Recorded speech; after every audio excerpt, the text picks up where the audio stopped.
Alright, I got a little bit of a special episode this week. I've got a wedding to go to, so I'm getting fancy. Hand me my tuxedo jacket. Don't mind me, I'm just wearing my regular shirt. And my top hat, or something that looks like a top hat. Right. It's not really a top hat, but it's as close as I've got.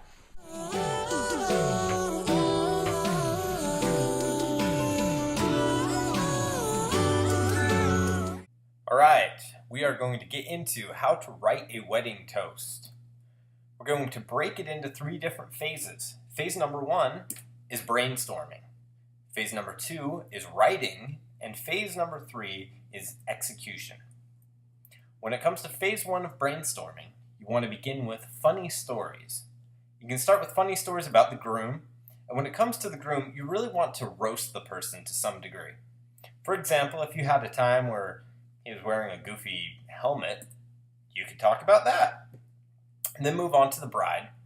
Bride stories, you don't want to make them like you're roasting her, just some funny moments. And then finally move on to stories about the bride and groom, if you know both of them. There's a couple of things that are off limits when it comes to brainstorming and what you're going to put into your speech. The first one is, of course, any ex-lovers. The next one, scandal.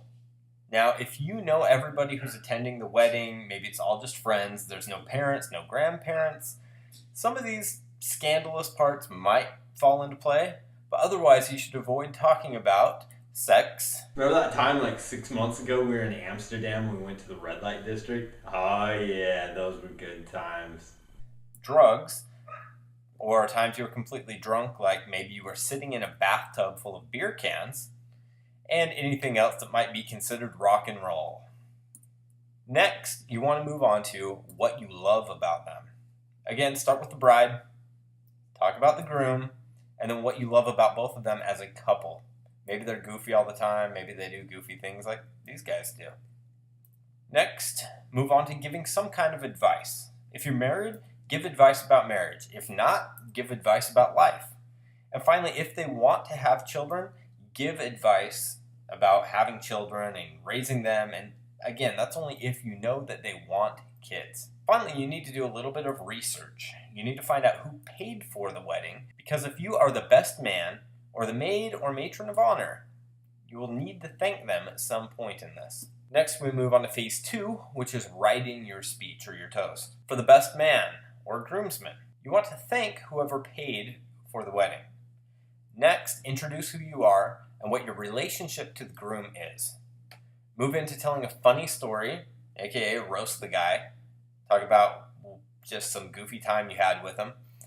And then finally, after you finish tearing him apart, state why the groom is actually a great guy. Next, you're going to focus all of your energy onto the bride. You always want to mention how amazing she looks for the day. And then if you know her, tell a story about her.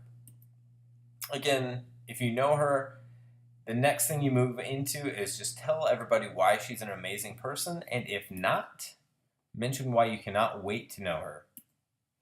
You can mention why, as a couple, these two are even more awesome. And finally, close it off.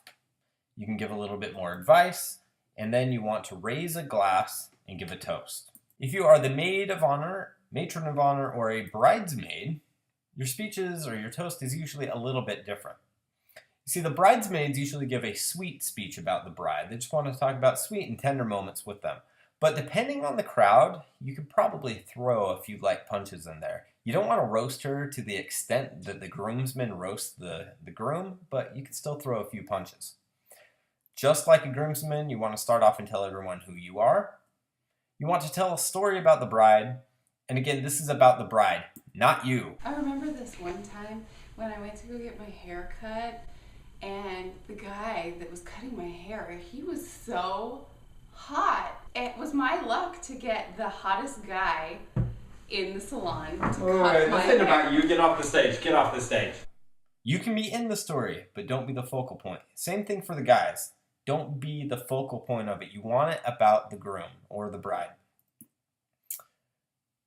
Then you want to talk about, if you know both of them, you can talk about them as a couple and how awesome they are. And then finally, you can end with something sincere.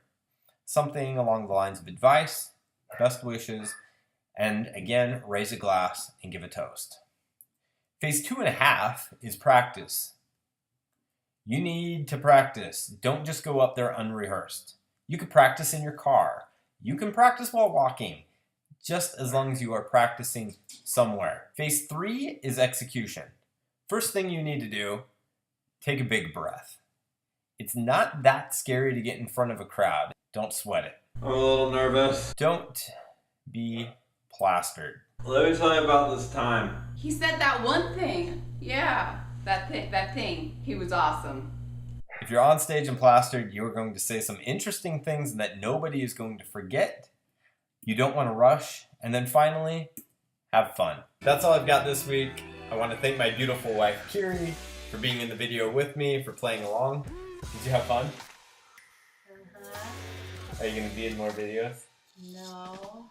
Alright, whatever. Alright, thanks everybody. We'll see you next week.